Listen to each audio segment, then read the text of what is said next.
Welcome back to Wi-Fi Cinemas. Today, I am gonna explain one of the thriller film, release, 2015, title, Even Lambs Have Teeth. The film opens with two best friends, the uptight Katie, and the promiscuous Sloane, who are looking forward to their upcoming out-of-town trip. They will be working at a farm called Eco Field Organic Farms for a month, so they can save up to go shopping at New York City. On the next morning, they get picked up by Katie's cop uncle, Jason, and will be staying at Jason and his girlfriend's place for a night before going to the farm. As they settle in the new place, Sloane suggests that they should come up with fake names during their stay in the town. Sloane comes up with the name Heather, while Katie comes up with the name Ripley. The day after, Uncle Jason dropped the two off at a station from where they will take the bus to the farm. Being the protective cop uncle he is, Jason tells them that they should come up with a safe word in case they get in trouble. The deal is, they need to send a code word at the end of every text. In other words, Jason asks Katie to send him a different code word in the alphabetical order every day. The safe words of the day are apple. After the uncle leaves, the two still have to wait for the bus, which is scheduled to arrive in approximately an hour, and they decide to wait at the cafe. They immediately catch the interest of two townsmen, and end up sharing a table with them. The two women then introduce themselves with the fake names they made up the other night, while the two men introduce themselves as brothers whose names are Jed and Lucas. The brothers offer to give them a ride to their workplace, and although Katie is initially reluctant, she gives in to Sloane's silent plea. The two end up climbing into the young men's blue truck. However, things don't go as planned. Jed deliberately passes by the farm where Katie and Sloane work, which confused the two women. And at last, they arrive. The two women are welcomed in by Jed and Lucas' sketchy mother, who invites them to have some tea before heading to the farm. Once they get inside, Katie receives a text from her cop uncle, and with their agreed safe words, she let him know that she's fine. Meanwhile, the two eat some pie, and drink some tea, of which they probably shouldn't do, but they do it anyway. Their sight becomes blurred as it turns out there's drugs in their drinks. The two immediately run for their lives after realizing something's off. Unfortunately, Jed and Lucas manage to knock them unconscious, and carry them back inside. On the next day, Katie and Sloane are panicking and chained up in the middle of the woods. Jed walks up to them and tells them that they will now be living here, and they are given basic amenities to survive, such as clothes, a bed, and a toilet. We move on to the next scene, where Katie and Sloane are now dressed, and Jed's boss, Boris, shows up and takes Katie's phone to check if anyone knows their whereabouts. At this point, he discovers that Katie and Sloane lied about their names, as well as the code word she used in the text message.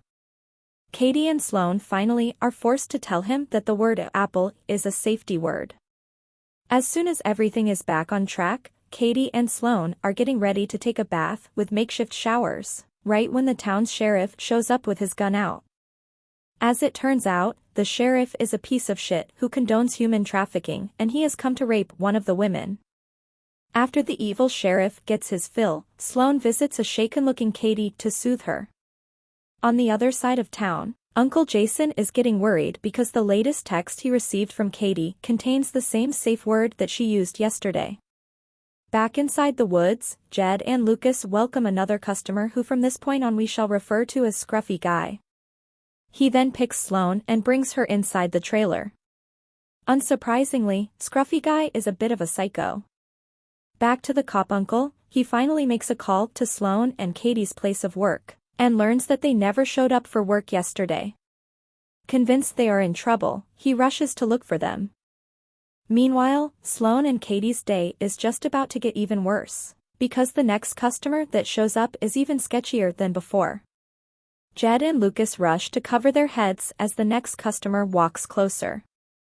Pig Mask Dude picks Sloane and takes her inside the trailer. After he leaves, it is now Katie's turn to soothe the shaken Sloane. We don't know for sure what the Pig Mask Dude did to her, as Sloane appears even more traumatized than before.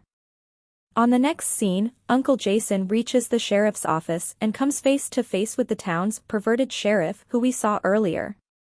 Here we learn that the uncle is actually not just a cop, he is actually an FBI agent. He voices his concerns and is convinced that his niece is kidnapped. To make the plot even more interesting, for some reason the FBI uncle decides to tell the sheriff about how he knows they're in trouble because Katie did not use a new code word in the latest text message she sent. Back in the woods, obviously the sheriff has informed the kidnappers about the fact that Katie's uncle is an FBI agent, and that Katie lied to them about the safe word. Not wanting the FBI to poke around their human trafficking business, the boss Boris tells Jeff to kill them both and dump their bodies. Unbeknownst to them, Katie is eavesdropping the conversation. While this is happening, the FBI uncle decides to visit the cafe where he last dropped off Katie and Sloan.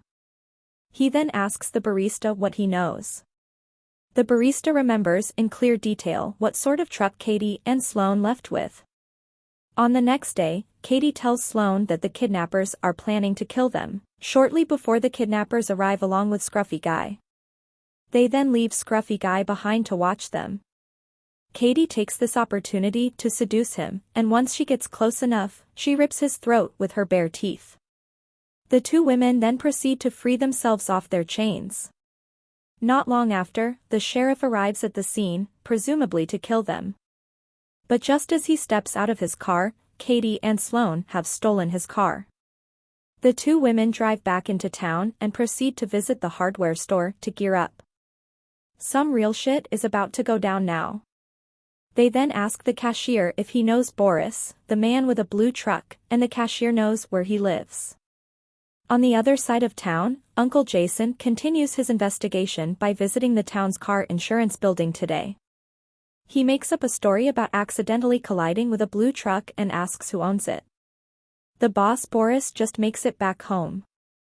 It turns out that Katie and Sloan have sneaked up on him and throw a bunch of nail-spiked tennis balls at him, injuring him badly. Now that the tables have turned, Boris pleads for his life, and even goes as far as offering his money in exchange for sparing his life. Right then, Uncle Jason pulls up in front of Boris's house. Back inside, Katie and Sloan begin questioning him about the identity of the man with the pig mask. When Boris refuses to reveal it, Katie and Sloan take a makeshift spear they made and shoves it up his behind, which eventually kills him. When Uncle Jason finally enters the house, it appears that Katie and Sloan have left, and he takes in the sight of a dying Boris. Jason then hears the roar of car engines and storms outside. Katie and Sloan drive off, while Uncle Jason rushed the dying Boris to the hospital. On the next scene, the sheriff informs Uncle Jason that Boris did not make it. Growing even more worried, Uncle Jason decides to try calling Katie's phone, but then, realizing his cover is blown, the sheriff takes out his gun. Katie and Sloan pull up in front of a church, and we learn that Pig Mask Dude is actually the town's priest. Sloan makes her entrance inside the church and comes face to face with her rapist.